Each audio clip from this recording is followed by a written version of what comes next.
ششم نوامبر کدام روز است؟ روز سپولیت. آیا تو برومان؟ نه زاکس. سپولیت. نمیدونم. نمیدونم. روز کنستیتوسیا. ششم نوامبر کدام روز است؟ День Конституции. کنستیتوسیا از چند ماده و چند باب عبارت است؟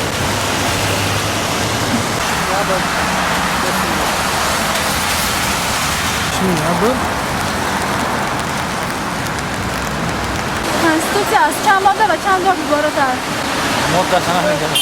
در ماده یکم چی گفته شده است؟ نمیدونم. 10 ماده و 10 باب. از 100 باب عبارت کامپلیتی از 10 ماده از 100 باب. در ماده یکم کنستیتوسیا چی نوشته شده است؟ فراموش کردم. بابی سوسیالیسم دیجان باشد. فراموش کردم راستی.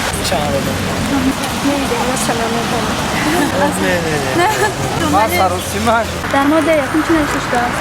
در مورد یکم باب یکم درباره جمهوری تاجیکستان. درباره اساس و ساختار کنستیتوسیونی؟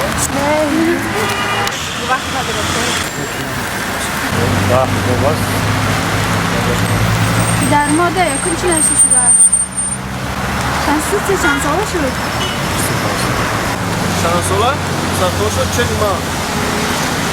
چند سالش ما؟ خانم؟ چند ساله؟ 28. این کسی راسته است فقط جان. ششم نوامبر کدام روز است؟ سکانس. کنستیتوسیا از چند باب و چند ماده عبارت است؟ 10 باب 100 ماده. در ماده یکم کنستیتوسیا چی نوشته شده است؟ چون دولت سوئیس دموکراتی و حکومت نوید. ششم نوامبر کدام روز است؟ از کنستیتوسیا جمهوری تاجیکستان. کنستیتوسیا از چند ماده و چند باب عبارت است؟ کنستیتوسیا از 10 باب و 100 باب. ماده یکم در ماده یکم چی گفته شده است؟ ماده یکم جمهوری تاجیکستان جمهوری دموکراتیک بنیاد بنیادی و یگانه